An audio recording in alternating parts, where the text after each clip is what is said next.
Hello and welcome everyone to the virtual webinar, How to Successfully Lead Digital Transformation in Your Business, Lessons and Insights for E-Commerce, organized by Indian Retailer and Alavi.ai.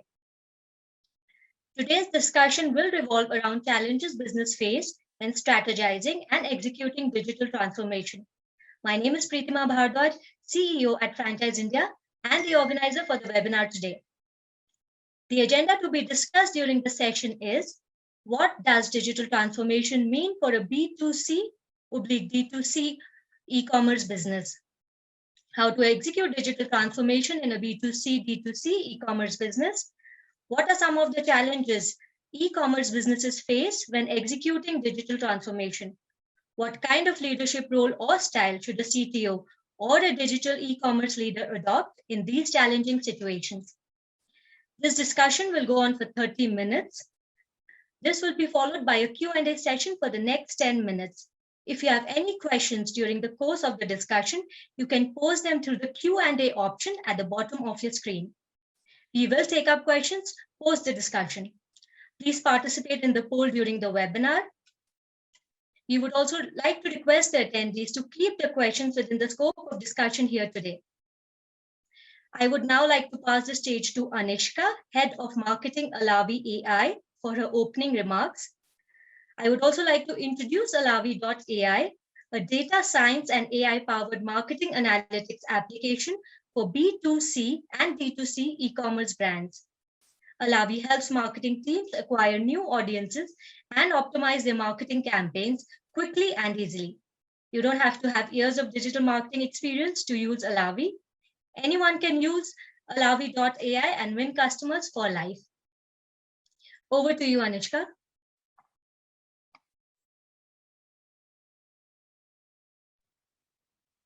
Good morning, everyone, and thank you very much, Preetima, for that wonderful introduction, and a big thank you to Indian Retailer for helping Alavi put together this webinar today.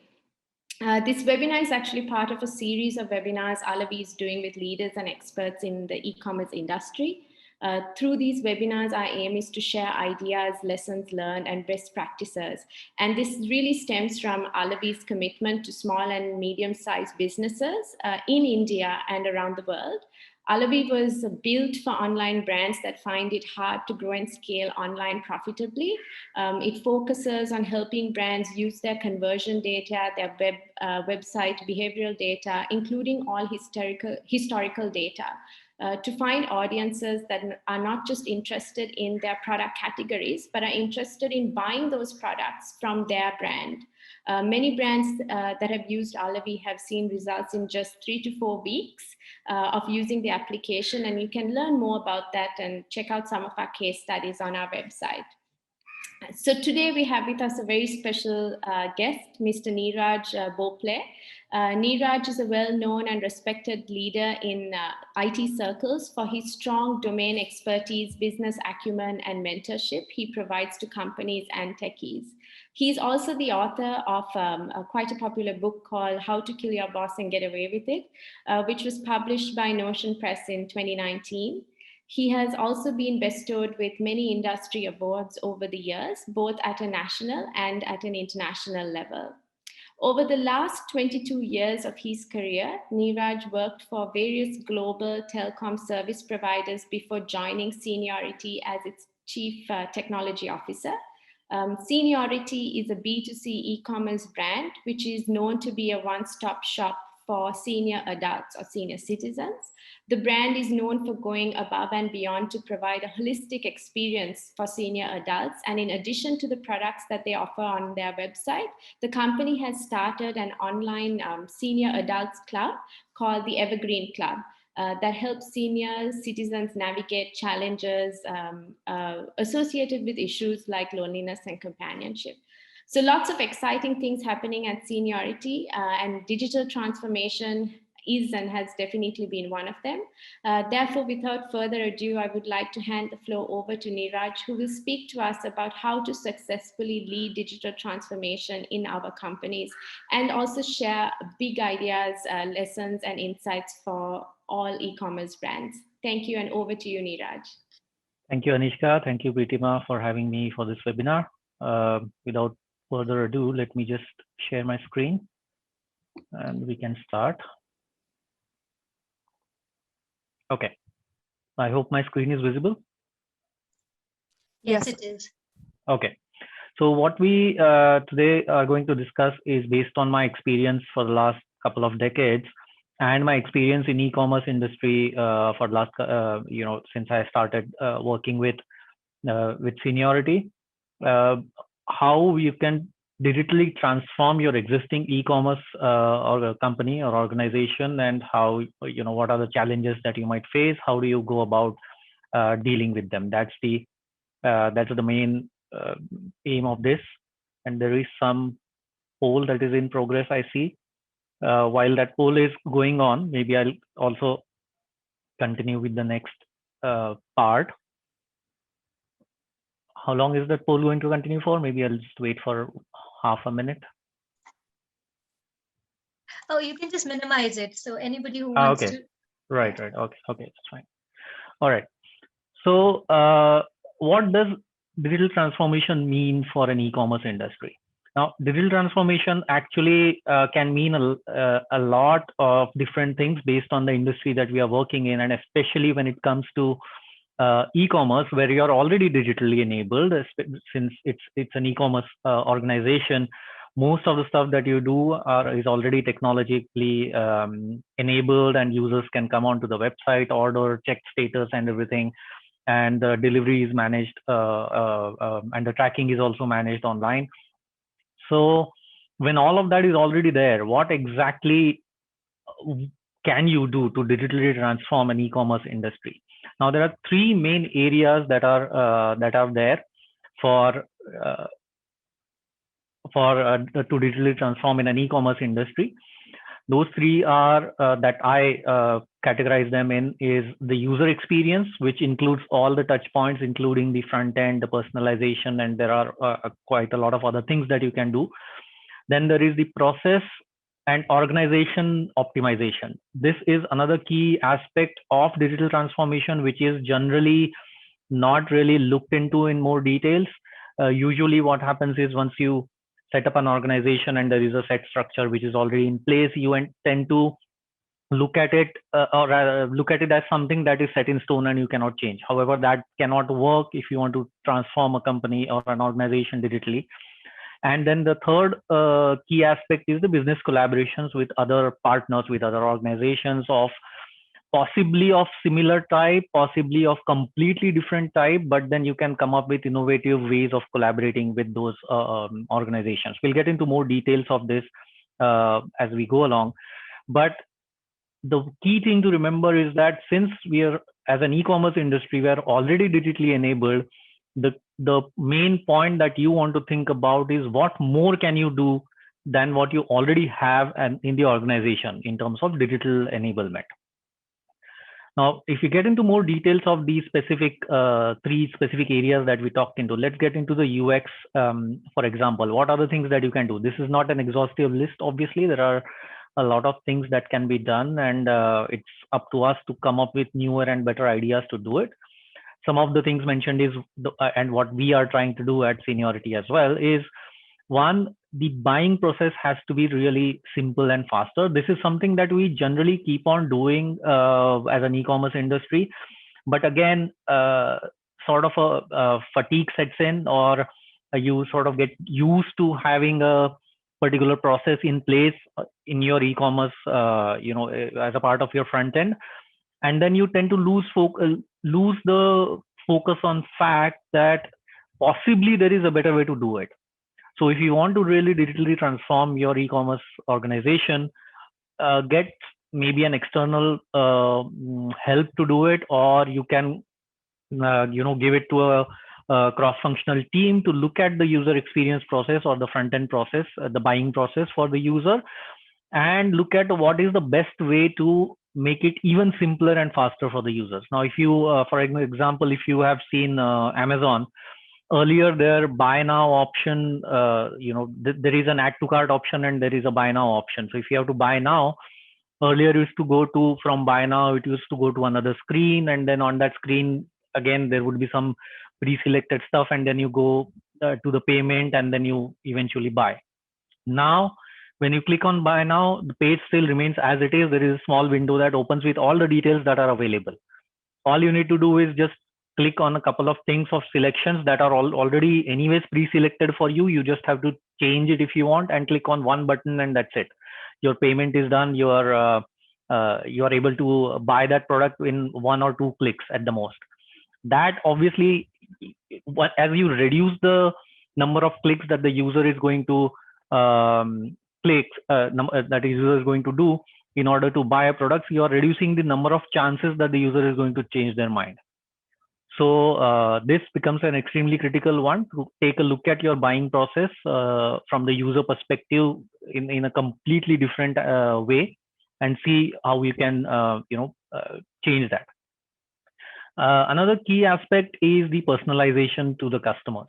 Now, you already have certain personalization probably on your e-commerce website, where based on your historical ordering behavior, you are already getting some recommendations on the type of products that you can buy, or if somebody else has bought the same product, what are the other things which are possible that the user would have bought, so they are also shown. So those kind of things, those personalizations or personalized recommendation is something that is anyway available nowadays on most of the e-commerce site. If yours doesn't have it, that is something that you should have.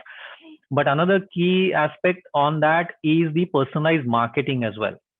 Now, the orders that you are getting, if it is just based on your historical tendency or something, if you are getting advertisements or marketing campaigns focused on you, that is just one part of it. However, there are even better ways of analyzing the customer data, the sales data that you have, and based on all of that data for all of the customers, you can, and your marketing campaign information, of course, there are ways to improve your marketing campaigns for better responses, and at the same time giving a better personalized experience to the user.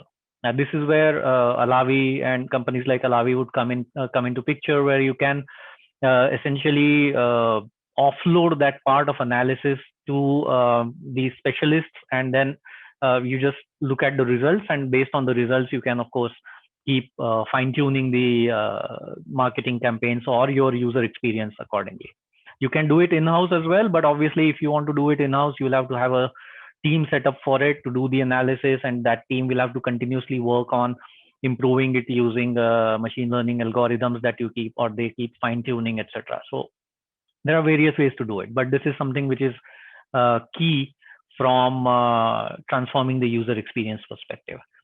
The third is, of course, the headless architecture or omni-channel experience, where you can use PWA as well as one of the front-end ways to have the front-end in place. Now, omni-channel experience is also something that people have been trying to do for a long time. Some e-commerce sites have already succeeded. Some haven't succeeded completely. They are halfway there.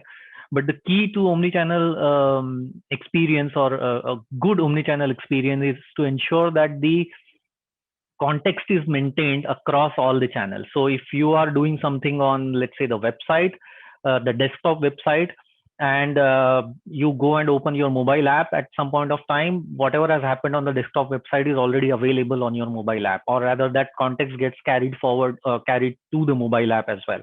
Whether you have liked something, whether you have added to wish list, whether you have just maybe visited a particular product, you have not done anything, but the system needs to capture that, so that when you go to the, let's say, mobile app or the mobile site, or or some other, let's say you go on Facebook or wherever, the fact that you have seen that particular product should have an impact on your experience when you have opened another channel to communicate or interact with your e-commerce website. That becomes very critical, because that way, from the user's perspective, it doesn't really matter how you're using it. They know that you're going to see the same thing, or that context is going to get carried across those various channels.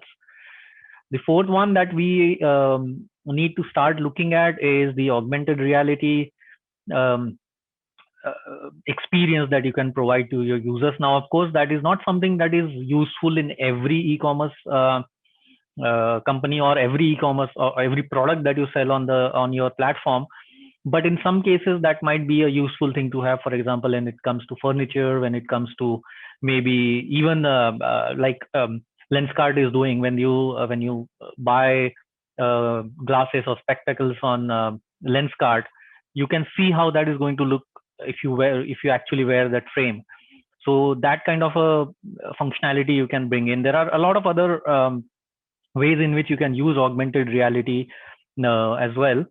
You can use visual search now, or that your platform should sort of gear up to doing that, because sometimes users can see a particular product somewhere, but they don't know exactly how, or it could be on Pinterest, for example. If you see it on Pinterest, if it is just an image of something and you don't know how what it is called, or things like that, user should be able to do a visual search of that product on your platform, so that you are able to provide the right kind of search results to them. You can use voice technology as another way of either searching or providing responses to the user, or even if your site has blogs or something, or people who cannot in our case, especially when it is since our major customer base is senior citizens, they sometimes have issues with seeing on the screen, or it hurts their eyes. So we are trying to bring in voice technology into our platform, into our mobile app, where they will be able, the app will be able to read out the details of that product, or help them in moving the buying process ahead. So these are some of the user experience aspects that you can bring in, and of course there are many other ones that you can do. Now let's go on to the next aspect of digital transformation in the organization, which is process and organization optimization, which is another key aspect that you need to do if you want to actually get into transformation of an organization. Just like the user experience or buying process that we tend to get used to, and then we forget that there could be improvements in it. It happens with the organization as well. The process that we are using in the organization for anything, it could be maybe the IT delivery process, or it could be the order fulfillment process that you have in your organization. Some of it could be manual, some of it could be automated. Now, those processes also need to be looked at thoroughly, and we have to look at the steps or aspects of those processes which are not really adding any value to your entire process. Some of the things may be combined, some of the things may not be required, and some can be automated. Now, everything cannot be automated, obviously, but the main point of this, what I'm trying to explain here is, for this particular thing, is you need to take a look at your processes again and look at ways to improve it, because you already have the process in place. So that becomes extremely critical. The second aspect is the change in the org structure itself. If you want to change the way an organization works, if you want to change the organization to work faster and in a more efficient way, you have to look at ways to make the org structure in line with that, what you're trying to achieve. So the org structure needs to change in such a way that the ownership is driving, or rather the process is driving the ownership in such a way that nobody can say that, okay, my part was this and this is the part that didn't happen because it's not my ownership, it is somebody else's ownership. No, you have to structure it such that those cross-functional teams are built, and that team leader, for example, has the ownership or accountability for one particular aspect of it, maybe the buying journey. Now, within that buying journey, or it's a delivery journey, there are multiple teams which are going to work. But then if there is a common team which is given the accountability to do it, all the teams rolling up to one CEO, and that CEO is being the only common thing across these teams, that is not going to work. You'll have to build those teams with clear ownership and accountability to ensure that nothing falls between the gaps. Now, apart from this, now the third key aspect that we have for digital transformation, in our case, in e-commerce especially, are the business collaborations that you can think of and you can have with other companies or organizations. When a customer comes to your e-commerce site or any e-commerce site and they buy a particular product, if they're happy with that product, they come back to the site again. Now that product is not your own product. That product is possibly somebody else's product that is being sold on your website, or some other vendor that is selling it on your website. But the users come to your website to buy it because they feel comfortable, or they feel safe, or they feel that they are going to get a good quality product from you. You have to leverage that faith that the users have in you to possibly look at having private labeled products that you can sell onto your on your website. Because if the customer is happy with your product, or sorry, with your website, they are likely to buy a product that you yourself are building as well. Many companies have done it. Amazon has also done it. Flipkart, obviously, they have also started doing it. Let's say these First Cry is doing it. We have already started doing it, and we are getting more into it as we go along. And it definitely helps. Using that faith, or that faith that the user has reposed on your platform, and taking it to the private label area and giving them something more, or something another quality product that you can have. And of course, private label has more margin than the other products usually. The second collaboration that I can think of is alternative payment methods, because nowadays there are so many companies offering so many different points and loyalty benefits and everything. Now that, for example, that Cred has come up with those points that can be used to do certain things. There is Paytm. There are so many wallets. There are many things, and users, especially the Gen X users and the millennial users, they are likely to keep trying these things, because obviously when something like this, something new comes up, it gives a lot of things for free, for example, or at a major loss from their perspective. But from the user's perspective, it is beneficial. So you should look at integrating these payment methods, or collaborating with these partners to integrate those payment methods in your app, so that your sale also increases with whatever the users are getting. The third option that you also have is co-creation of something with the other business partners. For example, at Seniority, we have, so since we deal with senior citizens, adult diapers is one of the products that we sell on our website, which is a high selling product, and it is repeat business as well for the adult diapers. So we have already tied up with another company, a diaper making company. We have co-labeled and co-branded that product that we sell on our website.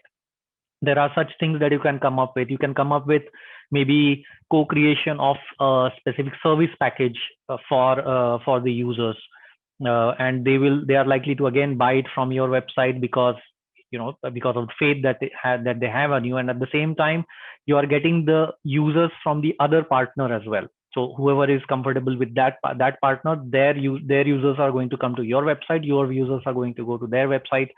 That is sort of a win-win situation for both the partners. And another key aspect that you should look at is alternate product lines, or in our case, for example, what we have started is a user community. Now, we were already doing something on those lines for offline users, or offline before the pandemic. But during the pandemic, we realized that that community angle was missing online on our website or on our platform.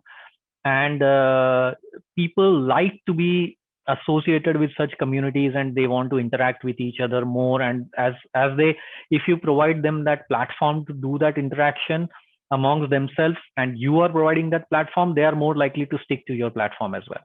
So what we have done, for example, is a Evergreen Club, which is a senior citizen specific online club where they can register, and they can then look at all the curated live sessions that are there, interactive sessions, and they can register for it, have that attend those sessions, have fun, learn something in that process. There are many things that we offer as a part of that platform. But one of the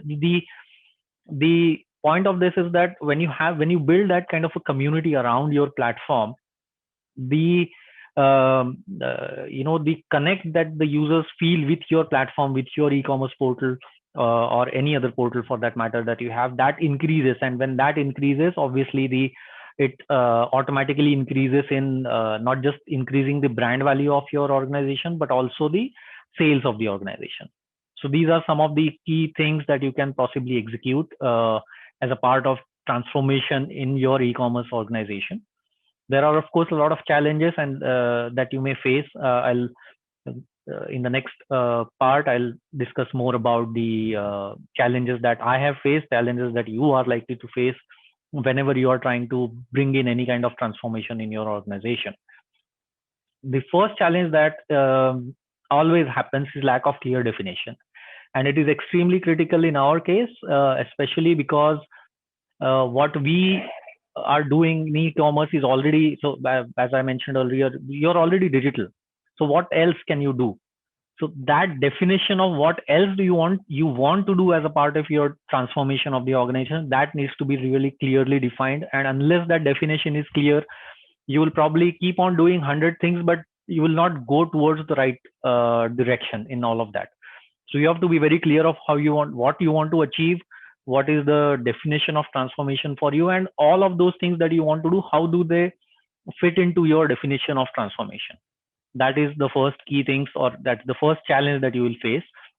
The second challenge that usually is there across any organization, and especially in e-commerce, is that digital transformation is thought of, because of the name, that digital that comes into it, it is thought of as a technology project. It is not. Digital transformation is always a business project. It is business transformation. It is not just technology, bringing in the latest technology or something. It is not that.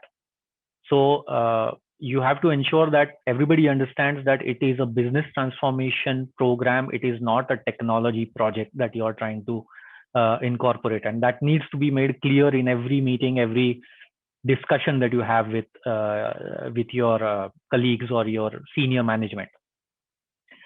One of the most critical ones is lack of consensus or buy-in from the leaders, that they feel that again, because it's a tech thing or something, it's okay. They may say to the tech people that, okay, please, yeah, go ahead and try to do whatever you want to do and see how it impacts and stuff. They're not really sure if it is going to help, but it cannot work that way unless the leadership, the senior management, the CEOs, the CFOs, everybody is in line with this definition and in line with this vision. It cannot really be successful. Wait and watch attitude is something that usually happens when you try to convince the leadership about something that you want to do, or about a transformation that you want to bring in. And they will want to, especially now, for example, in the pandemic situation, they would say, let's see how things go in the next few months, and then we can bring in that transformation. Or even if there was no pandemic, they would still want to, they're not sure exactly how it is, and then they want to wait and see how things will pan out in the next few months. That doesn't help. You will have to either choose that path or not choose that path. And if you don't choose that path, you are likely to slowly start going down in terms of your sales, in terms of your revenue, everything, because other players are going to up their game and transform their organization into a much more efficient one. One of the points that I faced earlier also, and which I tried to consciously avoid here at Seniority, is trying to do too much at the same time, because that's when because of, you feel that, okay, I can do this and this and this and this, and then you have a list of 100 things and you start all of them together, and then you lose focus on anything, and you can't do anything, any of it successfully. So always ensure that you are picking up the key ones first, maybe the low-hanging fruits, while also building the platform associated with it and trying to bring in changes sequentially. Some of them obviously have to be done in parallel, but don't try to do everything together. That doesn't really help. That doesn't really bring in the confidence also from other partners. We understand our business. E-commerce, we may understand what we are trying to do. We understand our business the best, but there are others in the industry, there are others in the world who probably have done something similar, who have done probably something better. There are consultants who have possibly worked on different with different organizations, and they have learned best practices from there. Learn from them. You may not have the budget maybe to always get a third party, to do the entire transformation for you, but you can always learn. You can go and try to find out what other organizations have done. You can maybe take some third party help wherever you need, but don't be shy of getting third party help. We know our business, but that doesn't mean that we know everything. There are a lot of things that are available that are that can be done, which we may not be aware of. Once we are aware of it, maybe we'll be able to do it, but we may not be aware of it at all. So getting third party help or reaching out to people who possibly would know such things is something that you should always do. Don't hesitate in doing that. And one of the major challenges that you face is getting into the technology trap, where you want to bring in the latest technology because you feel that is the technology that that is the in thing right now, and you just want to bring it and use it in your organization. That should not be the aim. Getting the latest technology should not be the aim. Transforming the business is the aim, and for that, whichever is the right technology, get that. In some cases, the right technologies or right way to do a certain thing could be doing it manually, because that's the most prudent way to do it, and that's the most fastest way to do it. That may be the most the cheapest way to do it. So don't get into that trap of getting the latest technology. Look at the right technology that you need for your transformation. Now that we have looked at the possible things that we can do, what are the challenges that you face? What are the things that you can do as a leader of for this digital transformation? Okay. Now, the first thing that you can, sorry, this has come up on my screen. Okay. First thing that you definitely needs to do, which was a part of the challenges as well, is to drive management buy-in. Without their buy-in, you as a CIO, you as a senior IT tech leader, or a leader from any of the various departments in the organization, you cannot make it 100% successful unless you have the buy-in from the management and all the key leaders in the organization. So that is the first thing that you have to do as a leader. Explain to them why it is important, explain to them how it is going to help, and get their buy-in, and then go ahead with transformation. The second aspect that you need to think about is that everything that you are doing as an e-commerce organization has to be customer centric. How is the customer going to get impacted when you do certain things?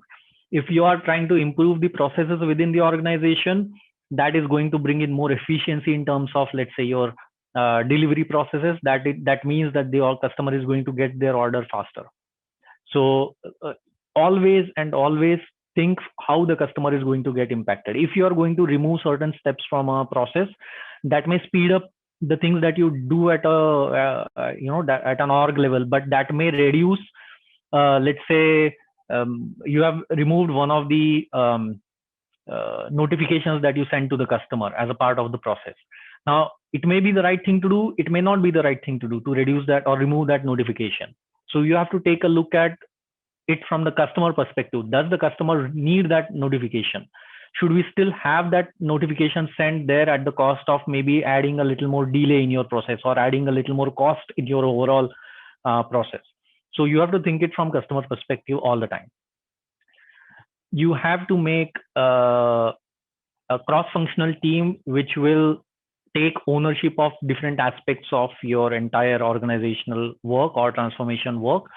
And as long as it's a cross-functional team, there is then definitely, as long as the team is empowered to take decisions, then you will not feel any kind of things missing, the things falling between the gaps or a blame game happening. All that will not happen as long as you have that team empowered and cross-functional. And also, as I mentioned earlier as well, go and get help from third parties, go and get help from whoever you think can help you with what you are trying to do. Don't be shy in doing that. When you are trying to bring in transformational changes, business level changes in the organization, people are always going to say no to it. Of course, if it is the senior management who is going to say no to it, then things are not going to work. You have to convince them.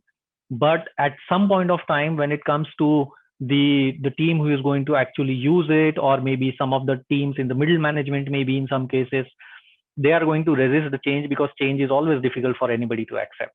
So in that case, uh, try to obviously convince them, explain to them why it is important. But at some point of time, you may just have to say that this is the way it is going to go, and there is no other way. So you have to deal with it. You have to be unapologetic about it. That's after the initial part of trying to explain and everything has happened. This is the step that you should be prepared to take as a leader, that this is the right thing to do and there is no other way. You just have to go ahead and do it. That's what you have to say at some point of time. You have to adopt a startup mentality while you are doing all these changes, to make it faster, make it quicker, make fail fast, and try to learn from it, and get into another change. But you still have to ensure that you are documenting the most important aspects that you are doing of what you are doing, because after 6 months, after a year, if some of the people leave and go somewhere else, that knowledge should not be lost. So you should be those documentation of those key aspects is extremely critical as well. And last but not the least, you should remember that it is about transforming the culture of the organization. It is an extremely critical thing to change in an organization. It's an extremely difficult thing to change, but it is about human transformation. It is about changing the culture in the organization. So be aware of that in everything that you do, in every interaction that you have with anybody in the organization. You have to keep ensuring that that message is told to the people in the organization all the time, again and again and again, until those changes start showing in their in their mindset, in the way they work, etc. Now, this is what I have learned over the last so many years, and this is what I have tried to implement in Seniority. I gave you some examples as well at Seniority. So this, I hope, is going to help you with bringing changes or transformation within in your organization as well. And if I have to end this discussion with 3 key points that I want you to keep in mind is, for e-commerce, think of what more you can do than what you already have. And while you're doing it, you ensure that you are doing it prudently, not just doing it because everybody else is doing it. You have to choose what you need to change. You have to choose why you need to change it. You have to choose it for yourself. Do it extremely prudently. And you should try and take everybody in the organization along if you want to go ahead with it, because that's the only way that it is going to succeed. If people are not invested in it, if management is not invested in it, it is not going to be successful. These are the 3 key things that I would want everybody to take away from this presentation. Thank you, and I look forward to any questions that might be there from anybody. Thank you, Neeraj. I think it has been a very excellent session, very practical and insightful. And we do have a lot of questions. So let us try and pick some. The first question is, for the new brands that's exploring new technology, what advice would you give to them on the key factors they should look out for to ensure that they don't fall into the technology trap? Sorry, if I understand the question correctly, for a new brand looking at new technologies to implement their e-commerce, was that the question? Yes. Yeah. Okay. Yeah. See, if you are a new brand and if you do not have an e-commerce platform maybe already, again, what is it that you want to do? You are trying to build a platform that the users are able to use to buy a product, and they get to see their let's say their track the status of the order. They are able to, maybe as some of the points that I mentioned, they are able to pay in the way that they want to pay. But if you are starting off, obviously starting off is the key thing that you want to do first of all. So in order for you to select the right kind of technology and tools to implement it, first of all, get the right kind of people to who understand technology, I'm sure you would have a technical a CTO or a CIO who you have already bought in. Based on the timeline that you're looking at to launch your program, launch your website or e-commerce site, there are different technologies that can be used, but focus on getting the basics right first. These, for example, AI will work, or AI is a very generic term, but if you are looking at optimization of your marketing processes, for example, using the customer data, you need to have the customer data in place first of all before you can start optimizing those processes. So start with doing the basic stuff first. There are 100 technologies available, but when you are choosing a technology, choose a technology which is possibly modular enough for you to ensure that you can change, let's say, certain aspects of the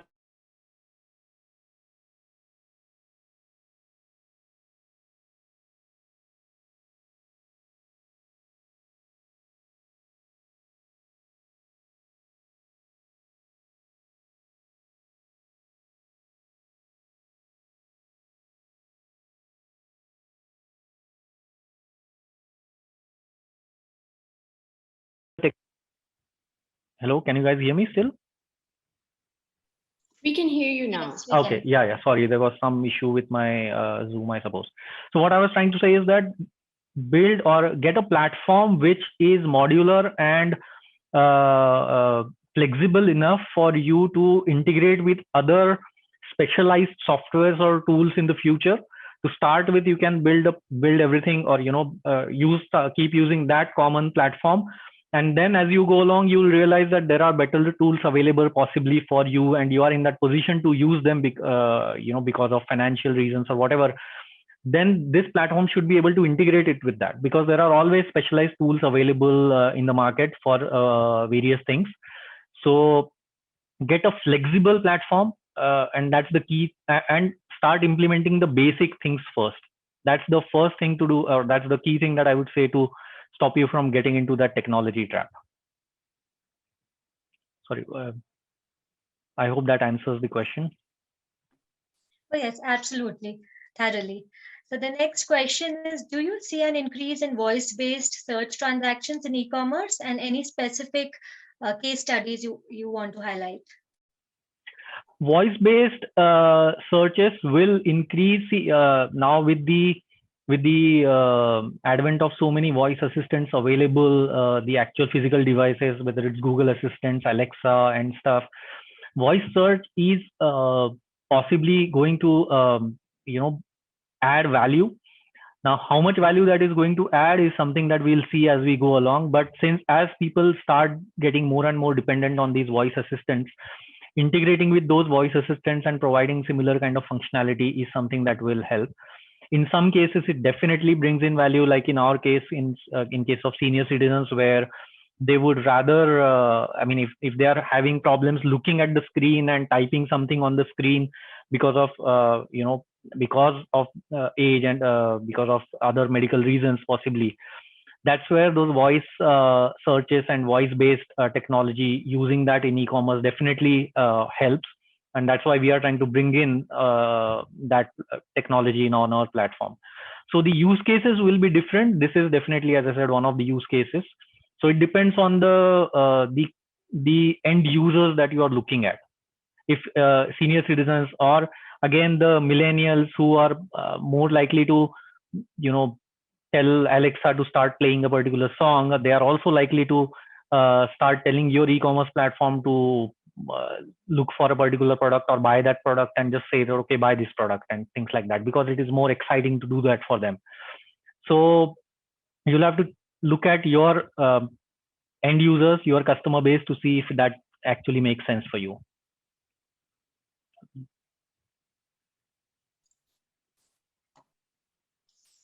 Sure. Our next question, Neeraj, is how RPA and digital transformation work together. RPA and digital transformation. Okay. RPA is one of the basic ways of automation for any organization. Now, again, that is where so when I was saying do not fall into the technology trap, RPA is generally thought of as a very rudimentary way of automating things and probably not the most fashionable way of automating stuff. However, in certain cases, RPA is the way to go about automating certain things because it is faster to implement and it brings in value very quickly for a in a particular organization. Now, so RPA could definitely be a part of the transformation that you are bringing in. However, that may not be that may not remain as the end goal or the final solution that remains.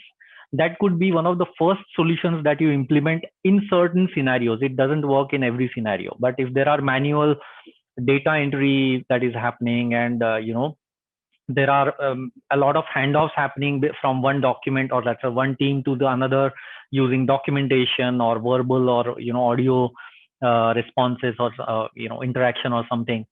So in those cases, using RPA would definitely speed up the process without you having to invest a lot of money in actually revamping the entire platform or the entire process. So RPA certainly can do that, and you should use RPA wherever you can. Mainly because of the speed and speed in which it can be implemented and the quick results that it gives you. From the long-term perspective, changing the entire process or revamping the entire process and looking at maybe a workflow management tool to implement that is what eventually will work for you. But yes, it depends on whether you really want to get into spending that much money or whatever you are doing using RPA itself is solving your problems. If it does, then well and good. Then you don't need to look at any changes beyond that. The next question is, it's come on a social handle. What kind of investment should be earmarked in the first phase of digital transformation? It actually is a very tricky question. It entirely depends on the cash that you have. See, digital transformation is again about the amount of, so okay, since you're changing the entire thing, the entire way in which you are doing business, that is not always cheap. However, it depends on the scope or amount of change that you are looking at. Now, if you are already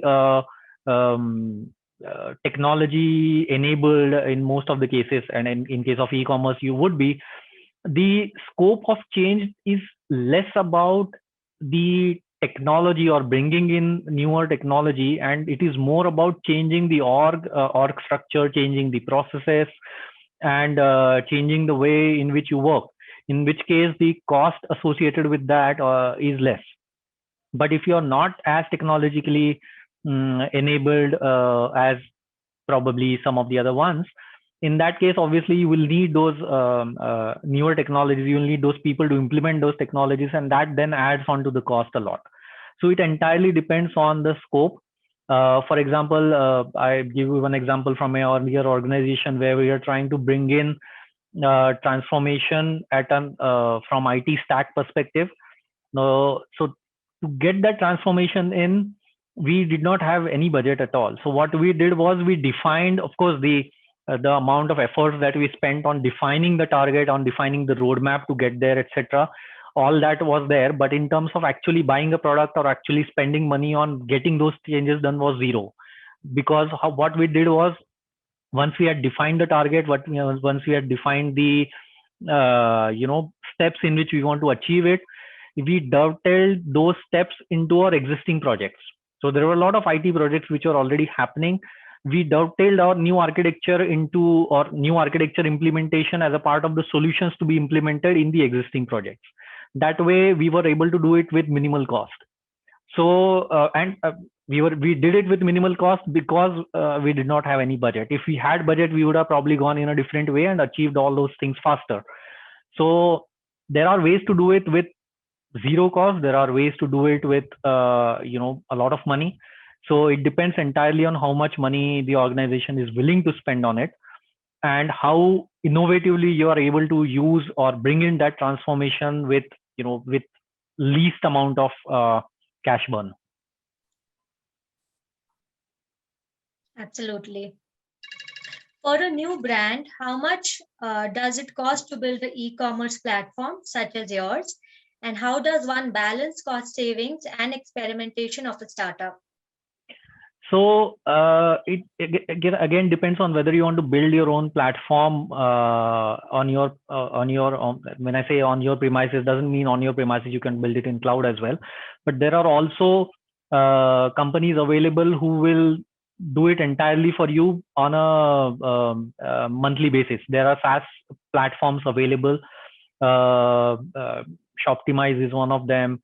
Shopify is also one of these platforms. There are many such platforms which are available, which will, so what they will do is they will charge you monthly for the platform, and they will charge you monthly for the the type of services that you take from where, the type of features that you take from where, and then the basic platform of the entire buying to providing that buying to selling the entire cash experience, all of that is available for you on their platform. And then there are models, there are revenue share models which are there and everything. So it can be very cheap to implement as well.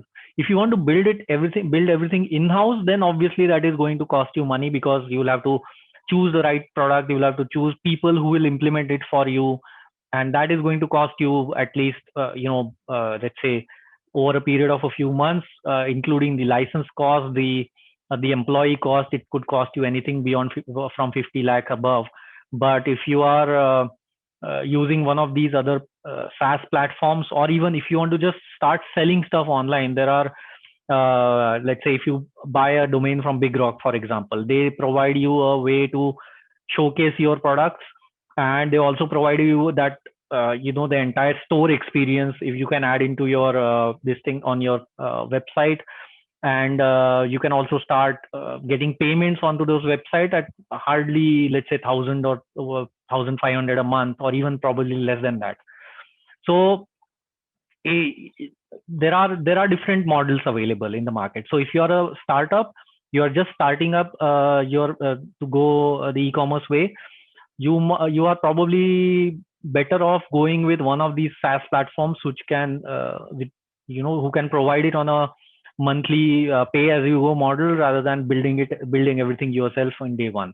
Because if you build everything yourself, it takes not just it's a heavy investment, and it also means that you will have to maintain it also. So you need a lot of cash in hand to do that. So you might want to think about going in a pay as you go model with one of these SaaS platforms.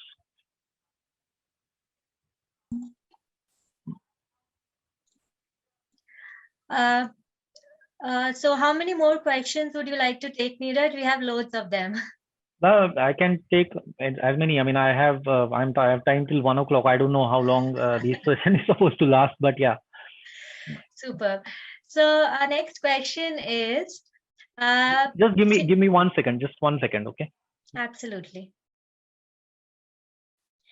So till the time we have Neeraj back, I would also like to request all our delegates to join us for our events on retail and e-commerce industry. Do register for our biggest physical show called Industry of Retail and E-commerce, very popularly known as IREC, on www.irec.asia. For more updates on retail and e-commerce industry, we also request you to join us on indianretailer.com. Indian Retailer is the largest retail news, information and news analysis provider. This platform is actively used by entrepreneurs for retail, e-commerce, and technology opportunities. Oh, you're back. Yeah, I'm back. Yes. Okay, great. Our next question is, Seniority's target audience is the older generation. So how do you ensure that technology is accessible and appeals to the senior citizens?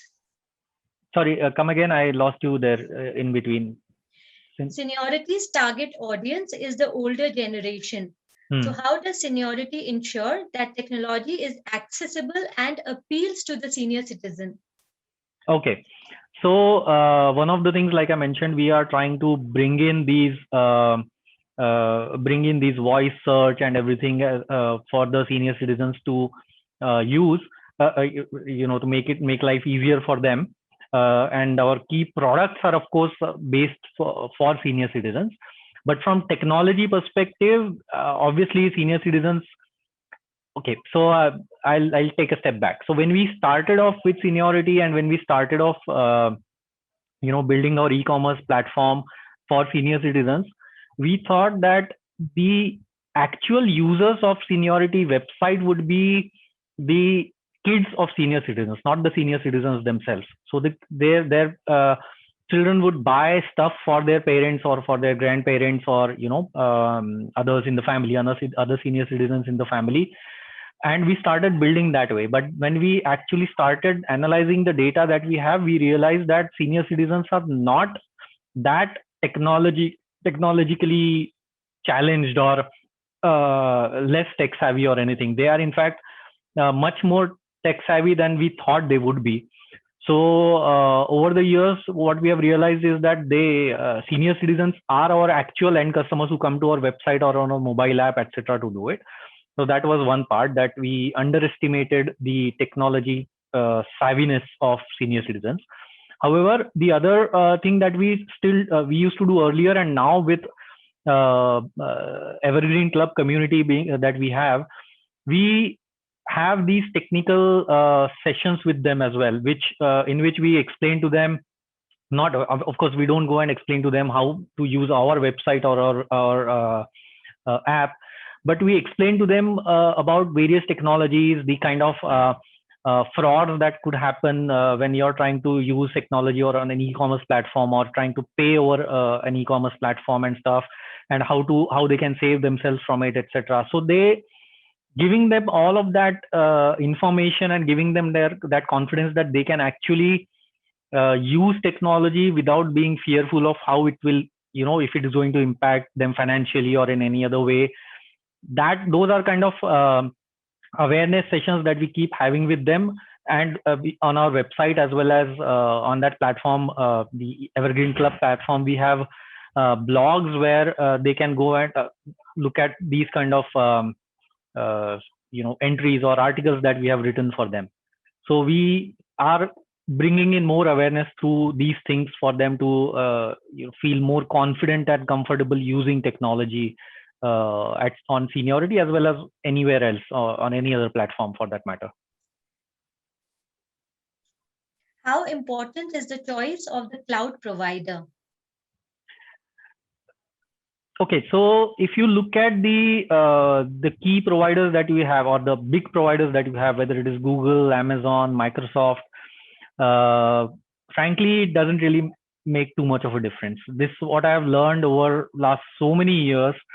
Everybody obviously is competing with each other. All of these bigger cloud providers are competing with each other, and everybody is trying to bring in the technology that something or the other, something new that they try to bring in. But as far as the three big players are concerned, it doesn't really make a huge amount of difference when it comes to choosing one over the other. If somebody brings in one aspect, one new thing today, the other one is going to bring it tomorrow. And then the other one is going to bring in something else today, and this one is going to bring that same thing tomorrow. So effectively, it doesn't really make too much of a difference. It entirely depends on if you are, for example, if you have a in-house team which is working on something, and if you want to move everything to the cloud, for example, and they are more used to Amazon, and in terms of the costing that you get from Amazon and Google and Microsoft, they are more or less the same, then you would rather go for Amazon because you already have a team who is going to help you with that. But at a broader level, when all these things are not taken into account, all the cloud or the big cloud providers I'm talking about, they are more or less the same. Now there are cheaper ones available as well, where then of course a lot of this functionality is not available. A lot of these new features that you can use, for example, you can build your own data analytics module on top of AWS or on Microsoft or on Google Cloud as well.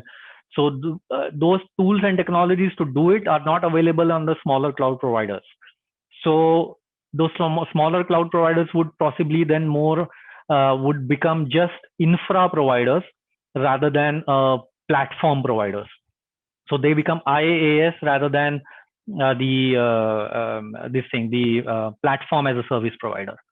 So if you want to go for a bigger platform, just choose what is most comfortable for you in terms of managing it going forward, rather than anything else. Otherwise, it is they are the same. Absolutely. How to assess the success of the digital transformation other than measuring through sales? Yeah, so there are a lot of metrics that you need to have. Unfortunately, I won't be able to cover all of them on this on this call. I have covered them all of them in my book, or not all, many of them in my book. But I can give you a few ideas. For example, if you are looking at, so before you get into transformation or any kind of a change, you look at the baseline first, right? So revenue or sales or profit, that is one of the aspects that you look at. You look at productivity of the team, for example. That is one of the aspects that you may want to change. So when you do first a baseline of what you want to do, or what your organization is currently in terms of digital maturity, there are models available online or in the market which you can use to do that baselining first. Based on that, you choose the target that you want to achieve in all of those areas, whether it's customer, whether it's employee effectiveness, your customer related aspects, your usability related aspects. There are many aspects on which you can analyze the digital maturity of an organization.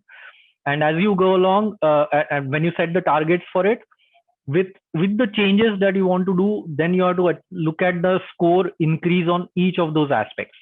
Now, what exactly those aspects are, as some of the points that I mentioned here, but there are a lot of details that you can get into it. This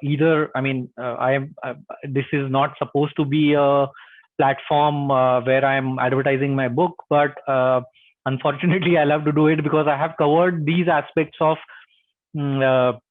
measurement and KRAs and KPIs that you need to have or that you can have for your organization. I've covered that in the book. Or you can also go to TM Forum, which is Telemanagement Forum website, where they have done, there is a lot of stuff that I have studied from there while coming up with some of the aspects that I've covered in my book. So you can go there. It's also available for free, but it is more from telecom perspective. And telecom, of course, then you can pick and choose the right things from there and use it for your own organization, as to see what works for you. Or you can go to my website. It doesn't cover all of these aspects. Some of the articles, I'm not sure they might cover it. So if you go to my website, you will be able to see the some of these aspects. You can take a look at the book also. And of course, I'll keep on adding more data, more articles there from this perspective. Yeah. One of the delegates is asking, what is the name of your book? Oh, I don't know if you can see here. The name of the book is How to Kill Your Boss and Get Away with It. Now, that boss here is B/OSS, not BOSS only. It's B/OSS because it is talking about the business support system and operation support system. So that is the BSS and OSS called together as boss. So you can look for it, or as I said, if you just go to my website, neerajbhople.com, you will get access to all of these links and everything there. And you can, of course, post your questions, ask me questions on those website also. I'll be happy to respond to you over email or over phone, or any way in which I can. We're also getting a lot of queries from delegates that how can they access this webinar later. So we are posting this on Indian Retailer Facebook page, so you can see the recordings there as well. Okay, so we are going to take the next 2 or 3 questions. Next one is from Vinay. What are the latest trends in creating personalization for customers in e-commerce?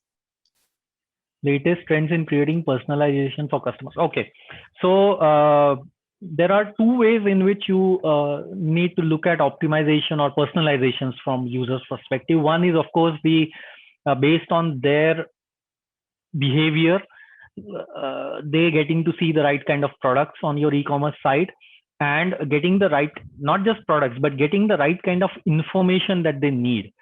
So that information could be That information could be something like if they are looking for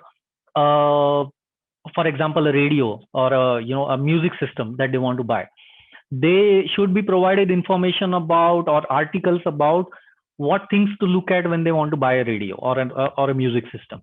So that apart from showing the products, you show them articles about these things, about what they should look at. Then if you already have your article of your own which you have written, you can show it to them. You can show them some other aspects of, or articles from somewhere else that you can do. So that is one way of personalizing their experience, so that they don't have to go anywhere else for them to get everything that they need while making that decision. That's one part. Second is there may be things which are associated that you can learn based on not just their information. Of course, their information is the thing that you will use in order to show them something related to that. But there are similar customers who have maybe bought a product or a music system, and then they thought of buying something else related to that possibly. Or maybe you may think that it is not related to that, but the system or machine learning algorithm will find out some kind of a correlation between that. So analyzing customer data of your website, if you have customer data from which is publicly available, analyzing that and doing an analysis of that in order to find out such kind of relations where if they buy this product, they are likely to buy something else as well. So showing them that on your website as a recommended product for them, that is another part. Based on, again, their customer information, based on their social media presence, or information which is publicly available, if you are able to find out what kind of things that they have been discussing recently, then based on that, again, you can come up with some recommendations for them to buy a particular product next time they log in. Or maybe you can send them marketing emailers or notifications for something that they have been searching for somewhere else, or discussing about on their social media publicly. For you obviously cannot access or should not access their data in any illegal fashion. The other one which I was talking about earlier as well is that your marketing campaigns may be targeting the users who are not really interested in that particular product or that type of product that you are targeting them with. So improving your marketing campaigns to show the right kind of information or right kind of product to them, and marketing the right kind of customer base for that analysis and coming up with fine tuning of that is something that Alavi and products like these can come up with. Apart from, of course, customer analysis is also something that they do, and the entire customer analysis, segmentation, etc. But fine tuning the marketing campaigns also is one of the key aspects that they do using the algorithm that they already have. So these are the things that you can do to personalize your interaction with the customers. And some of the finer aspects is when you are actually delivering the product to the customer, the actual final product that gets delivered to the customer, the kind of packaging that you have. You may have a personalized message along with the package or product that you are sending to the customer. Maybe just a message with their name saying thank you for buying the product and things like that. Those kind of smaller things also help a lot.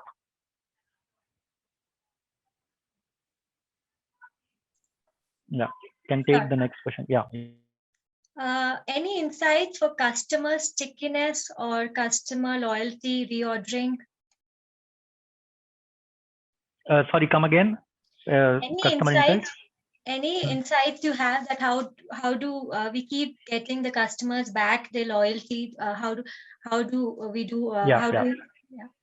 See, so some of the aspects are covered during the presentation. For example, why would a customer come back, or why would you go back anywhere unless you just hold on for a second.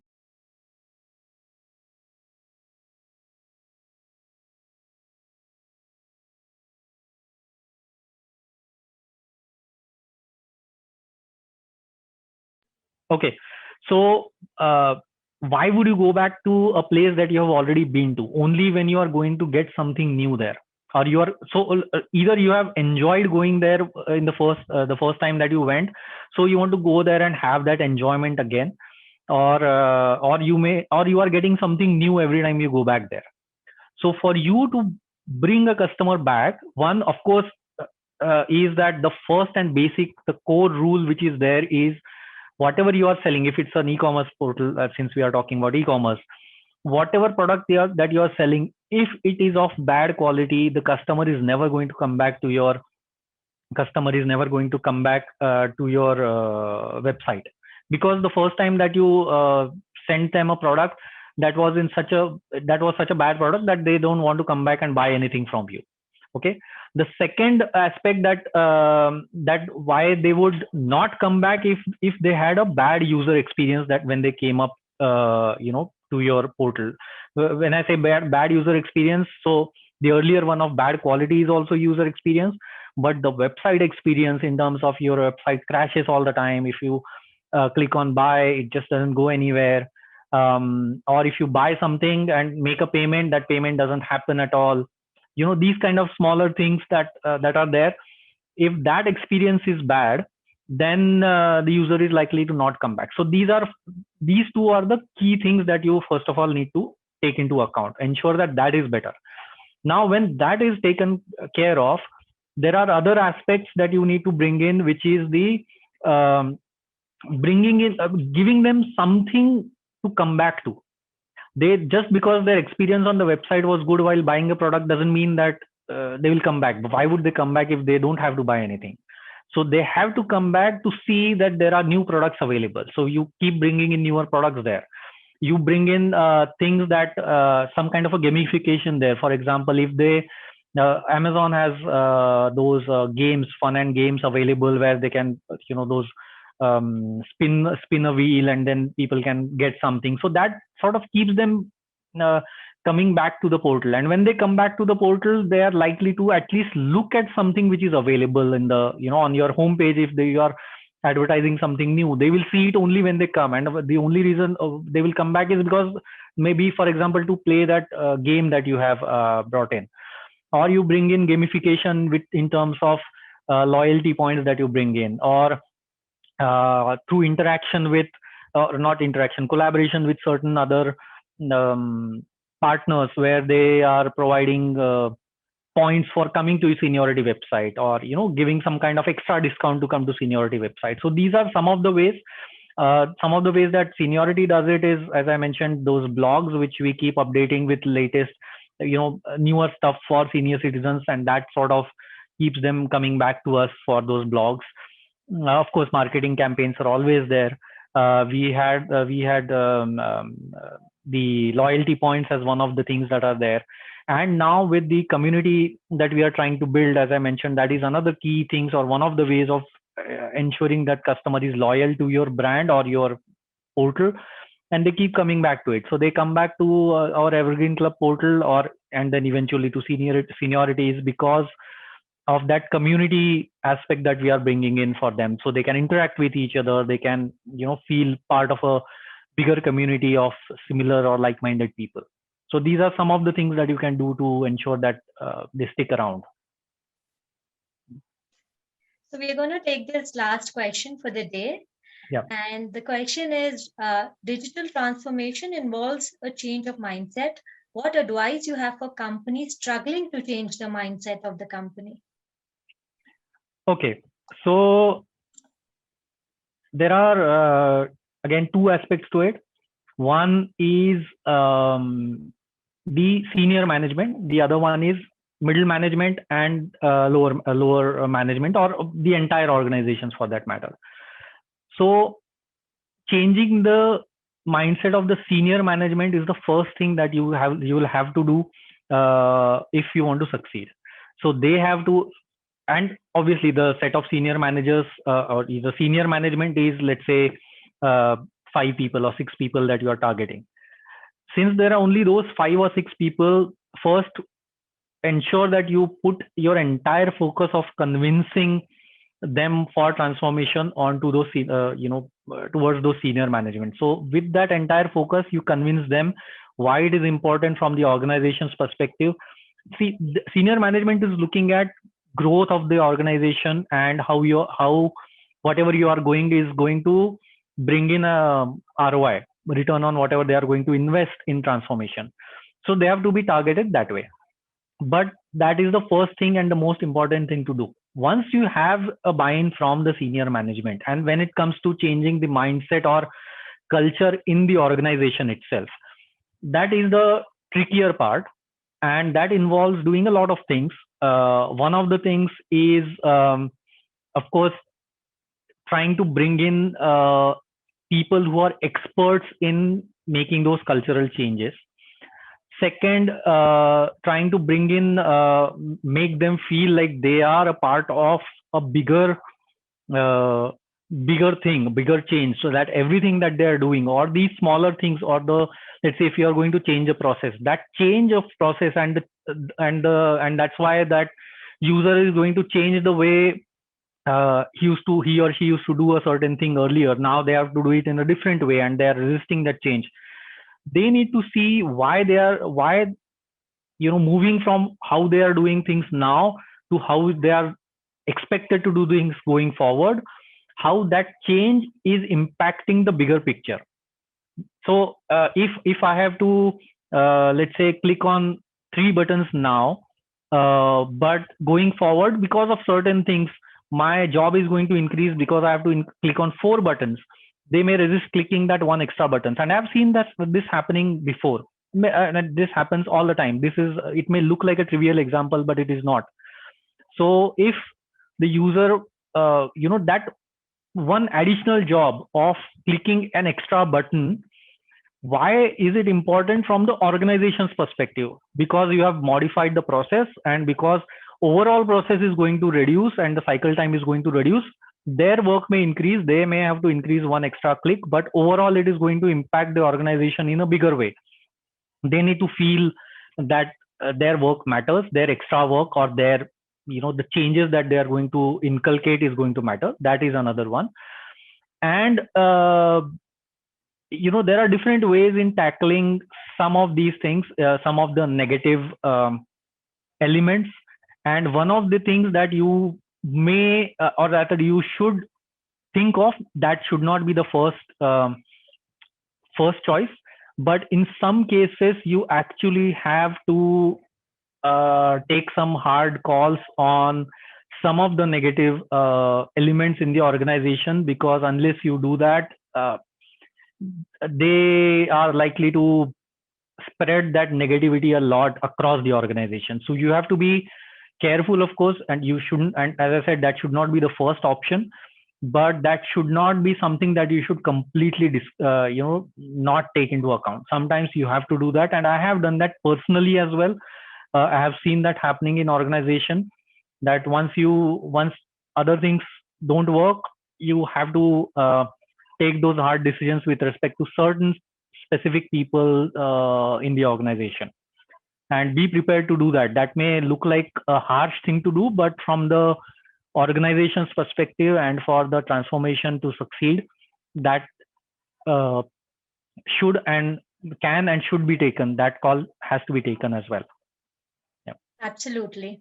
So thank you very much, Neeraj, for joining us. It has been a fantastic and extremely insightful session. I would like to thank all the delegates for joining us. We've received a lot of messages saying that how useful this webinar has been. Thank you very much for that. Thank you, Alavi, for helping us organize this today. Everyone stay healthy, stay safe, stay indoors. Let's fight this virus together. Please fill the short survey for us to get some relevant feedback on this webinar. Thank you and have a great day.